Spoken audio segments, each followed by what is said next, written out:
السلام علیکم ورحمۃ اللہ وبرکاتہ۔ ناظرین اکرام، رمضان المبارک کے مہینے میں کسی بھی دن آپ تہجد کے وقت یہ ایک نماز پڑھ لیں، صلاۃ الحاجت، اس طرح سے پڑھ لیں جیسے میں آپ کو بتا رہا ہوں۔ یہ پڑھنے کے بعد آپ اللہ رب العزت سے دعا میں جو بھی آپ کی خواہش ہے، جو بھی آپ کی التجا ہے، جو بھی آپ کے تمنا ہے اور جو بھی آپ کی ضرورت ہے، جو بھی مراد ہے، آپ مانگیں، اپنے رب سے مانگیں۔ انشاءاللہ گارنٹی ہے، اللہ کی ذات سے امید ہے، آپ کی وہ حاجت و آپ کی مراد و آپ کی دلی تمنا ضرور پوری ہوگی اور آپ کی ہر التجا اللہ رب العزت قبول فرمائے گا، آپ کی بگڑی بنا دے گا۔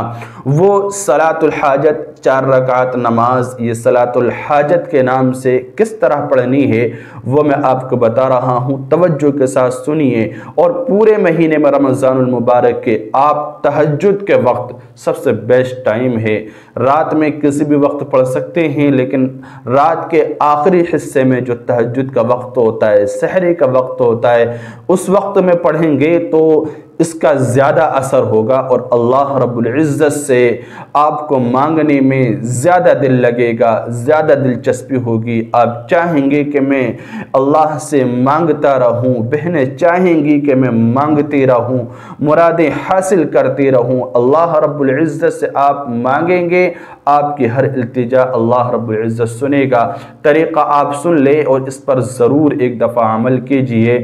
یہ رمضان المبارک میں اس طرح سے پڑھنے کا یہ خاص عمل ہے جو میں آپ کو بتانے جا رہا ہوں۔ دیکھیے، 2 رکعت یا 4 رکعت نماز تہجد کی پڑھنے کے بعد آپ 4 رکعت صلاۃ الحاجت کی نیت کریں۔ 4 رکعت صلاۃ الحاجت جو نفل نماز ہے اس کی نیت کریں اور نیت باندھ لیں، اور ثنا پڑھنے کے بعد سورہ فاتحہ پڑھیں اور سورہ اخلاص پڑھیں۔ ہر رکعت میں 4 رکعت کی نیت باندھنی ہے اور چاروں رکعت میں سورہ فاتحہ اور سورہ اخلاص ایک مرتبہ پڑھنی ہے۔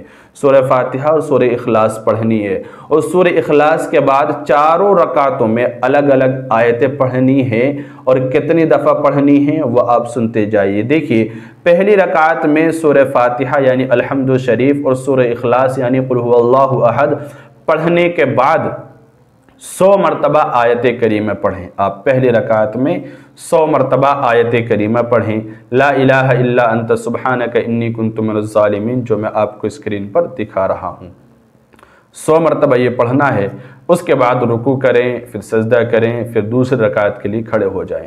دوسری رکعت میں بھی سورہ فاتحہ اور سورہ اخلاص یعنی قل هو اللہ احد پڑھنے کے بعد 100 مرتبہ یہ آیت آپ کو پڑھنی ہے جو میں اسکرین پر دکھا رہا ہوں۔ ربی انی مسنی الضر وانت ارحم الراحمین، ربی انی مسنی الضر وانت ارحم الراحمین 100 مرتبہ دوسری رکعت میں یہ آیت پڑھنی ہے۔ اس کے بعد رکوع سجدہ کر دینا ہے، پھر التحیات کے لیے بیٹھنا ہے۔ التحیات پڑھنے کے بعد عبدہ و رسولہ اشہد ان لا الہ الا اللہ واشہد ان محمدا عبدہ و رسولہ پڑھنے کے بعد پھر تیسری رکعت کے لیے کھڑا ہو جانا ہے۔ تیسری رکعت میں سورہ فاتحہ اور سورہ اخلاص پڑھنے کے بعد یہ آیت پڑھنی ہے 100 دفعہ، وَأُفَوِّضُ أَمْرِي إِلَى اللَّهِ إِنَّ اللَّهَ بَصِيرٌ بِالْعِبَادِ، وَأُفَوِّضُ أَمْرِي إِلَى اللَّهِ إِنَّ اللَّهَ بَصِيرٌ بِالْعِبَادِ۔ ٹھیک ہے، 100 مرتبہ آپ کو یہ پڑھنا ہے۔ اس کے بعد رکوع سجدہ کر دینا ہے، چوتھی رکعت کے لیے کھڑے ہو جانا ہے۔ چوتھی رکعت میں بھی سورہ فاتحہ اور سورہ اخلاص پڑھنے کے بعد 100 مرتبہ یہ آیت پڑھنی ہے جو میں اسکرین پر دکھا رہا ہوں، حسبنا اللہ ونعم الوکیل نعم المولا ونعم النصیر۔ یہ آپ کا عمل پورا ہو گیا۔ اس کے بعد رکوع سجدہ کر کے قاعدہ تحیات درود شریف وغیرہ پڑھنے کے بعد آپ سلام پھیر دیں۔ اس کے بعد آپ نماز قضاء حاجت کے بعد حضور دل سے آپ 100 مرتبہ درود شریف پڑھیں، صلی اللہ علیہ وسلم، صلی اللہ علیہ وسلم، صلی اللہ علیہ وسلم، یا درود ابراہیمی یا جو بھی درود شریف آپ کو یاد ہو۔ اس کے بعد جو بھی حاجت ہو، جو بھی ضرورت ہو، جو بھی آرزو اور تمنا ہو، آپ اللہ رب العزت سے مانگیں، اللہ رب العزت سے سوال کریں، رو کر، گڑ گڑا کر اور مکمل اخلاص کے ساتھ اپنے آپ کو بہت کمزور ظاہر کر کے اپنے رب سے مانگیں۔ گارنٹی ہے، اللہ کی ذات سے امید ہے، انشاءاللہ آپ کو ضرور ملے گا اور آپ کی ہر حاجت پوری ہو جائے گی۔ اللہ رب العزت سب کی عبادت کو قبول فرمائے اور عمل کی توفیق عطا فرمائے، آسانی کا معاملہ کرے۔ السلام علیکم ورحمۃ اللہ وبرکاتہ۔